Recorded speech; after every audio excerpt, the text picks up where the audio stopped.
Hey, what's up guys? My name is CykaHotFire and today I'm going to be talking about Astralis and how it finally looks like they're actually able to be beaten in a tournament. To put it bluntly, last Pro Series Miami 2019 really was not Astralis' tournament. They started off strong as per usual, dominating teams on Inferno, but when it came to maps like Overpass and Dust 2, they could not hold up. In this video, I'm going to try to explain sort of what kind of went wrong for them in this tournament and what I noticed at least, and hopefully you guys can see that Astralis is not the perfect team anymore and it looks like other teams are starting to catch on to their god tier CS tactics. Now, as I stated a second ago, at the beginning of the tournament, Astralis really did start off strong. A 16-10 W against Cloud9 and a 16-7 W against Na'Vi, both on Inferno, so pretty dominating performances. That was their first day. That was April 12th. When it comes to April 13th, their second day of Blast Pro, things just really go south, starting off with a 16-2 loss against MIBR, a team that we really didn't think was in contention for this tournament, but after that W against Astralis, it really looked like they had stepped it up. Following that was another loss, this time against Liquid. Liquid actually almost choked, but that's not really a surprise, but they did lose 16-14 against Liquid, and then later in the day lost 16-5 against FaZe on Dust 2.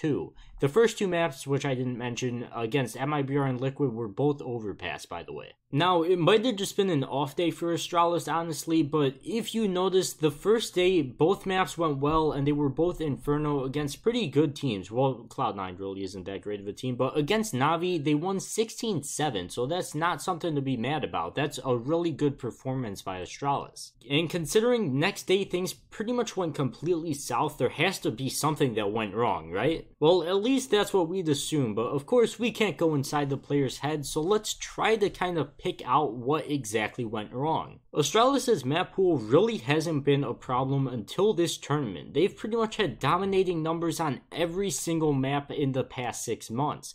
But the thing is, there is quite a gap in win percentage between Inferno and pretty much all of the other maps. Inferno's sitting at around, I believe, 91%, while other maps are sitting in the like 65 to 70% win rate, or something around that. So that's of course not something to be mad at, but there is quite a gap in between the map wins. Now, Astralis really hasn't shown any weakness on these maps in the past 6 months, especially. They've maybe lost like a map in a BO3 every so often, but considering this tournament is really, it's a really weird format. A lot of people complain about it, and I really don't think it's that great either. It's pretty much, the entire tournament is best of ones except for the finals, so it's really odd. I don't know why they do it like that, but you know, Blast Pro Series is weird. I don't like it, but best of ones really don't mean a lot, and a lot of like competitive players and like analysts and stuff really don't see them as that big of a victory for the team that won, because you know, it's a best of one. It proves you're better on a map, but it really doesn't prove you're better as a team. And that might have been what's been going on with Astralis in this tournament, because they might have just had an off day or something, which we honestly haven't seen in a really long time. They haven't lost 3 maps in quite a while. I have no clue how long it's even been, but it's been like forever. But judging by how frustrated some of the players seemed during the match, especially Magisk, who literally slammed on his desk during the Dust 2 game versus FaZe,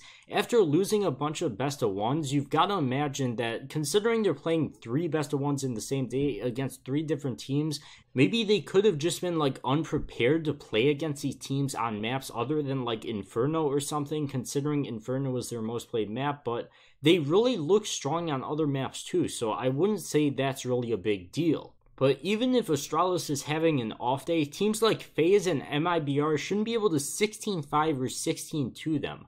The reason the game between Liquid was so close, at least I believe, is that they played each other a ton, they know each other's strats, they know how each other play, things like that. As for teams like FaZe and MIBR, it's kind of like a wild card against Astralis sometimes, because I would say they don't play those teams as much as they do against Liquid, but I really wouldn't say that's an excuse to get 16-5 or 16-2'd by them. So I'm really thinking that Astralis has just really had an off tournament, and that they kind of just need to get their heads in the game once again, but I would say that one tournament really isn't enough to judge whether the Astralis era is over or not, but it finally looks like teams are starting to get it together against them and realizing how they play and abusing things and counter-stratting hard against them. But the Astralis that we saw during this Blast Pro event really didn't seem like the Astralis that we normally see. In fact, Device had his first negative rating since E-League Boston Major and his lowest KPR since Fragbite Masters in 2014. So this is definitely an outlier from Astralis' normal performance, and like just their players in general and as a team, they just really didn't look strong this tournament, and there's really not much to say about it because the previous tournament was on March 23rd, so they had plenty of time to prepare. They weren't like shooken up by this tournament. It didn't just come a couple days after a previous one.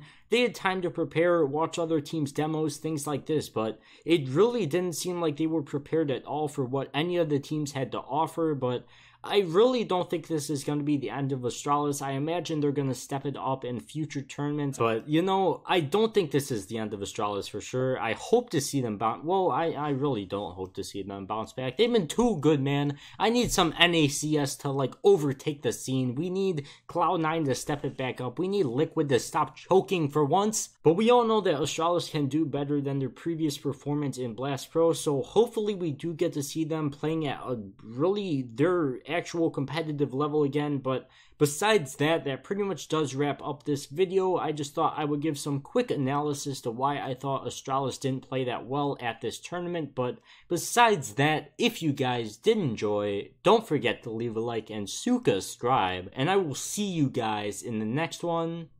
Peace.